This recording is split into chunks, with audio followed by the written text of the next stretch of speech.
नमस्कार श्रोताओं। Doctor Bhimrao Ambedkar university के कम्युनिटी रेडियो 90.4 आगरा की आवाज पर मैं पूजा एक बार फिर आप सभी का तहे दिल से स्वागत करती हूँ। हम और आप सभी मिलकर विश्व स्तनपान दिवस 1 से 7 अगस्त तक मना रहे हैं और एक बहुत ही खास उद्देश्य के साथ अब इस साल हम ये दिवस सेलिब्रेट कर रहे हैं। और जब बात आती है आने वाले नन्हे मुन्ने बच्चों की और माताओं की, तो उनका खास ख्याल रखना बहुत जरूरी है। ऐसे में हमने सोचा है खास जानकारी माताओं से संबंधित, बच्चों से संबंधित और सही तरीका स्तनपान का क्या है और क्यों है, आप तक पहुंचाएं इससे संबंधित। तो इसी के चलते आज हमारे स्टूडियो में एक बार फिर हमारे साथ मौजूद हैं खास मेहमान। हम बहुत बहुत स्वागत करना चाहते हैं सुरभि उपाध्याय जी का, जो है न्यूट्रिशनिस्ट और डाइटिशियन। साथ ही साथ आप एक हेल्थ काउंसलर के तौर पर काम कर रही हैं और बहुत ही उम्दा काम कर रही हैं। सुरभि जी, आपका बहुत बहुत स्वागत है हमारे रेडियो पर। धन्यवाद मैम। सुरभि जी, जैसा कि हमने अपने सभी सुनने और देखने वालों को बताया कि विश्व स्तनपान दिवस सेलिब्रेट किया जा रहा है, हर साल होता है, तो ये 1 तारीख से 7 अगस्त तक ये सेलिब्रेट किया जाता है। इस समय पर खास तौर से लोगों को जागरूक किया जाता है कि किस तरह सभी को, माताओं को और साथ ही साथ गर्भवती माताओं को प्रेरित करना चाहिए और समाज को भी प्रेरित करना चाहिए कि वो अपने घर परिवार में जो छोटी बच्ची हैं उनकी स्तनपान पर जोर दें और जो माताएं हैं उनकी सेहत का खास ख्याल रखें। तो सबसे पहले तो हम आपसे ये जानना चाहेंगे कि इस साल 2022 की विश्व स्तनपान दिवस की क्या थीम है? मैम, ये ब्रेस्ट फीडिंग वीक है, ये हर साल बनाया जाता है। इसमें यही है कि हमारा मोटिवेशन यही है कि माताओं को ज्यादा से ज्यादा ब्रेस्ट फीडिंग के लिए मोटिवेट किया जाए, ताकि बच्चों को प्रॉपर न्यूट्रिएंट्स मिल जाए और मॉर्टल जो डेथ वगैरह होती है बच्चों की, वो रेट कम हो और जितने भी जैसे पीलिया, जॉन्डिस जैसी जो भी समस्याएं आती है वो सारी कम हो सके इनको। जी। और जो भी, हाँ, आपने देखा होगा कई लोग बोलते हैं कि मदर अगर बीमार है तो अरे नहीं करना चाहिए या ये नहीं, तो बच्चों को, अगर बच्चा आपका बीमार है तो आपको बच्चों को ब्रेस्ट फीडिंग कराना चाहिए। इसके पीछे वजह यह है कि अगर बच्चों को ब्रेस्ट फीडिंग के थ्रू बहुत सारे एंटीबॉडीज उनको मिलते हैं, कुछ इम्यूनिटी बूस्टर चीजें मिलती हैं, जो इम्यूनोग्लोबिन एंजाइम वगैरह मिलते हैं जो उनको रोग से बचाते हैं। बिल्कुल सही कहा आपने। तो ऐसा ही हम आपसे पहला सवाल करना चाहेंगे कि बच्चों के लिए स्तनपान कराना माताओं का क्यों जरूरी है? और मैम, बेसिकली देखा जाए तो बच्चों को ब्रेस्ट फीडिंग कराना माँ के लिए और बच्चों के लिए, दोनों के लिए बहुत अच्छा है। तो सबसे पहले हम बात करेंगे ब्रेस्ट फीडिंग माँ के लिए। तो माँ के लिए ब्रेस्ट फीडिंग कराना कितना अच्छा लाभदायक है। जब माँ ब्रेस्ट फीडिंग बच्चों को कराती है तो वो बच्चों के साथ अपना इमोशनली अटैचमेंट पाती है। साथ में आप देख सकते हैं कि कई माताओं को क्या होता है कि डिलीवरी के दौरान डिप्रेशन का वो समस्या हो जाती है। तो डिप्रेशन का जो मेंटली इफेक्ट देखने को मिलता है, तो जब बच्चे को माँ जब ब्रेस्ट फीडिंग कराती है तो डिप्रेशन जो होता है वो नहीं होता है, बहुत कम चांसेस रहते हैं और माँ का जो मानसिक संतुलन है वो बना रहता है। और तीसरी चीज आप देखेंगे कि माँ के अंदर ब्रेस्ट कैंसर के जैसे रोगों की संभावना कम पाई जाती है। और इसके अलावा आप ये एक, जब तक माँ बच्चों को ब्रेस्ट फीडिंग कराती है तो ये एक गर्भ निरोधक का काम करती है और स्तनपान कराने से जो ओवरी का जो साइज होता है वो वापस से अपने शेप में आ जाता है। और जो अंदर का जो हार्ट, जो डिसीज वगैरह है, डायबिटीज वगैरह है, उनकी जो बीमारियों के चांसेस बहुत कम रहते हैं। जी, तो ये तो बात हुई कि कैसे माताओं के लिए बहुत ही लाभकारी है स्तनपान कराना, लेकिन अगर हम छोटे बच्चों की बात करें तो क्या-क्या खास फायदे हैं कि सभी माताओं को अपने बच्चों को ब्रेस्ट फीडिंग करानी चाहिए? माँ के लिए तो ये हो गया, अब बच्चों के लिए क्या फायदेमंद है। अब इसमें क्या होता है कि जब स्तनपान माँ बच्चों को कराती है तो इमोशनली तो दोनों एक दूसरे से जुड़े होते हैं और साथ में तो ब्रेस्ट फीडिंग के थ्रू आप देखेंगे कि बच्चों में एंटीबॉडीज जाती हैं जो एक संक्रामक बीमारियों से खतरों को कम करती हैं। साथ में आप देखेंगे कि ब्रेन और नर्वस सिस्टम के लिए ये बहुत जरूरी होता है बच्चों के लिए।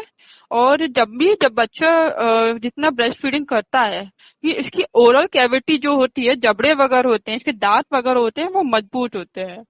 साथ में आप देखेंगे कि बच्चों में मृत्यु दर की संख्या है बहुत ही कम हो जाती है और डायरिया जैसे पेट वगैरह संबंधी समस्याएं होती हैं वो बहुत ही कम देखने को मिलती हैं।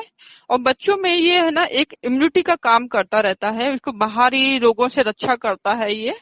और माँ का दूध जो होता है हर समय हर मौसम में, सुबह शाम जब भी आप बच्चों को दूध पिलाएंगे वो एक उचित तापमान में मिलेगा और बच्चों के माँ का जो पहला गाढ़ा दूध होता है पीले रंग का, जिसे हम कोलेस्ट्रम बोलते हैं, ये होता है फर्स्ट इम्यूनाइजेशन। तो ये जब कोलेस्ट्रम बच्चों को दिया जाता है तो इसमें हम लोग इम्यूनोग्लोबिन ए, इम्यूनोग्लोबिन जी और इम्यूनोग्लोबिन एम एंजाइम पाया जाता है। ये बच्चों के लिए बहुत ज्यादा जरूरी होता है। साथ में जब आप देखेंगे कि पीलिया अगर होता है बच्चों में कम चांसेस मिलते हैं इसके। और इसमें बच्चों को जो माँ स्तनपान करा रही है तो प्रोटीन, विटामिन, मिनरल्स, ये सारी चीजें हमारे बच्चों के अंदर मिल जाती हैं। और तभी माँ के दूध को अमृत कहा जाता है, क्योंकि जी अगर बच्चे ने सिर्फ माँ का दूध ही उसे दिया जाना चाहिए, और जैसे कि लोग पानी पिलाते हैं, ऊपरी दूध देते हैं या शहद चटाते हैं, वो बिल्कुल नहीं करना चाहिए।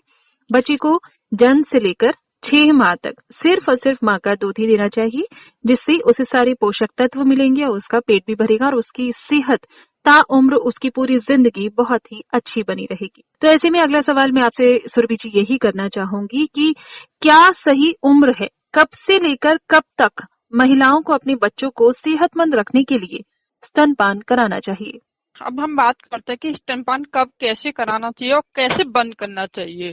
तो आप देखेंगे कि बच्चों को जब अगर माँ डिलीवरी के बाद जब माँ के 3 घंटे के अंदर ही ये दूध आने लगता है तो तभी जो पहला जो दूध होता है पीला दूध, वो कोलेस्ट्रम होता है, वो बच्चों के लिए बहुत जरूरी होता है, उसे पिलाना चाहिए। उसके बाद माँ को अपने बच्चों को 6 महीने तक दूध को जरूर पिलाना चाहिए। इसके लिए हम हमेशा प्रयास करते हैं कि माँ 6 महीने तक लगातार पिलाती रहे। ये निर्भर करता है कि माँ क्या करती है, किस हाल में, क्या इसका हेल्थ स्टेटस है और क्या सा उसके बच्चा है। तो कोशिश करना चाहिए कि उसको वो अपने बच्चों को 1 से 2 साल तक भी पिला सकती है। इसके अलावा अगर वो बच्चों को दूध पिला रही है तो वो कैसे बच्चों को छुड़ाए। तो बच्चों को जब दूध पिला रही है तो माँ कभी भी अपने स्तनपान को एक साथ कभी नहीं बंद करे। इसके पीछे कारण ये होता है कि एक साथ बंद करने से क्या आता है, माँ के ब्रेस्ट में दर्द होता है, सूजन की समस्याएं उत्पन्न होती हैं। और धीरे धीरे बच्चों को जब भी दूध बंद करें तो बच्चों को धीरे धीरे बंद करें, जिसे इस टर्म को बोलते हैं वीनिंग फूड। तो इसमें हम क्या करते हैं कि 1-2 साल का जब बच्चा होने लगता है तो उसके बाद आपको उस बच्चे को धीरे धीरे करके आप बच्चों को छुड़ा सकते हैं। ऊपर ही फिर धीरे धीरे उसको दूध देना, या आपका सॉलिड और सेमी सॉलिड फूड है या आपके जो है मैश किए हुए फूड देने चाहिए बच्चों को। जी बिल्कुल। तो मान के चलते हैं कि जब बच्चे का जन्म होता है तब से लेकर उसके आधे घंटे या ज्यादा ज्यादा 3 घंटे तक बच्चे को माँ का दूध मिल ही जाना चाहिए, और जी उसके बाद 6 महीने से अगर 1 साल तक माताएं अपने बच्चों को दूध पिलाती हैं तो वो उनकी सेहत के लिए बहुत ही अच्छा है। जी जी मैम, बिल्कुल हम्म। जी। जी। तो ऐसे में अगला सवाल एक बहुत ही कॉमन सा सवाल है, जो ज्यादातर जो नई माताएं बनी हैं वो डॉक्टर्स के पास जाके कंसल्ट करती हैं या डाइटिशियन से कंसल्ट करती हैं, हेल्थ काउंसलर से बात करती हैं कि आजकल वर्किंग मदर्स बहुत हैं, कामकाजी माताएं। तो ऐसे में उनको ये कह लीजिए कि साइकोलॉजिकल होता है कि हमें दूध नहीं आ रहा तो वो दूध नहीं पिलाती हैं अपने बच्चों को, या वो कामकाज के चलते लंबे समय तक क्या वो शुरुआत से ही अपने बच्चे को दूध नहीं पिलाती या कम पिलाती और ऊपरी आहार देना शुरू कर देती हैं। उनके सामने बहुत से चैलेंजेस आते हैं। तो ऐसी माताओं को, जो कामकाजी माताएं हैं, जो अपने बच्चे को प्रॉपर स्तनपान नहीं करा पाती हैं, आप उनको क्या सलाह देना चाहेंगी? मेरा मानना है मैम कि जो भी मदर, जो नई मदर है या वर्किंग मदर है, वो सबसे पहले अपना टाइम सेट करें। वो जाने कि उनका शेड्यूल क्या है, अपने शेड्यूल के अकॉर्डिंग अपने बच्चों को ब्रेस्ट फीडिंग कराएं। क्योंकि ब्रेस्ट फीडिंग जो मतलब 1 से लेके 8 तक बच्चों को 8 बार बच्चों को दूध पिलाया जा सकता है, ये एक सामान्य स्थिति है। इसमें क्या होता है कि बच्चों को अगर आप बच्चों को जा रहे हैं तो आप बच्चों को पहले दूध पिला के जाएं। उसके बाद आपका समय देखें कि आप बच्चों को क्या, किस तरह का आपका काम है, तो आप बच्चों को ले जा सकते हैं या नहीं ले जा सकते। अगर नहीं ले जा सकते तो उस तरह का टाइम शेड्यूल स्टार्ट करें। अगर कोई हार्ड वर्कर है या कहीं भी इस तरह के जो वर्किंग वुमेन है, तो वो क्या कर सकते हैं कि आप जो जिस घर में वो काम करने जा रही हैं या जहाँ जहाँ जा रही हैं, तो वहाँ वो जिस घर में भी जा रही है तो वहां पे भी उन लोगों को भी मेरा ये कहना है कि वन टाइम एक एक समय का खाना उनको प्रोवाइड करें। और साथ में वो जो मदर जा रही है वो अपने बच्चों के साथ साथ अपना भी ख्याल रखें और अपने साथ भी कुछ ऐसे कुछ ड्राई फ्रूट्स या कुछ ऐसी छोटी मोटी चीजें खाने पीने के लेके जाएं जिससे उनकी संतुलित आहार बना रहे। इसके साथ ये है कि उनको माँ को भी अवेयरनेस कराना चाहिए, हेल्थ अवेयरनेस, कि अगर आप बच्चों को ब्रेस्ट फीडिंग नहीं कराएंगी तो उसके क्या जोखिम है। इससे क्या है, आप बता सकती है कि उनके स्वास्थ्य के लिए कितना नुकसान है और बच्चों के लिए भी कितना नुकसान है। तो अब बात करते हैं हम माँ के बच्चे के लिए कैसे स्वास्थ्य के लिए जोखिम है। अगर माँ ब्रेस्ट फीडिंग नहीं कराती है तो उसको ब्रेस्ट कैंसर के जैसे चांसेस रह सकते हैं, कि ओवरी के रिसाइज में प्रॉब्लम आ सकती है, इसको डिप्रेशन का शिकार भी हो सकता है। अब बात करेंगे हम बच्चों के लिए, तो बच्चों में क्या है, आप दस्त देखेंगे, कुपोषण की समस्या देखने को मिलेगी, आपको निमोनिया की जैसी समस्याएं मिलेंगी। और इसके अलावा क्या कर सकते हैं कि जो भी वर्किंग वूमेन है या हार्ड लेबर है, तो वो जो मदर है उनको सपोर्ट करिए, उनको बताइए कि ब्रेस्ट फीडिंग को रोके ना, कंटिन्यू रखें उसको। जैसे ये जरूरी नहीं कि आप 6 महीने तक ही पिलाएं, आप इसको 1 या 2 साल तक भी पिला सकते हैं। ये आपके लिए और माँ के लिए, दोनों के लिए, स्वास्थ्य के लिए बहुत अच्छा हो सकता है। उनको ये भी बताएं कि ब्रेस्ट फीडिंग कराने से आप अपने वापस शेप में भी आ सकती हैं, आपका वजन भी कम हो सकता है, क्योंकि ब्रेस्ट फीडिंग कराने से जो एनर्जी भी बर्न होती है, 500 कैलोरी एनर्जी बर्न होती है ब्रेस्ट फीडिंग कराने में। और इसके अलावा मेरा कहना है कि जो मदर जाती हैं काम करने के लिए, उन्हें हफ्ते में 2 बार छुट्टियां दी जाएं।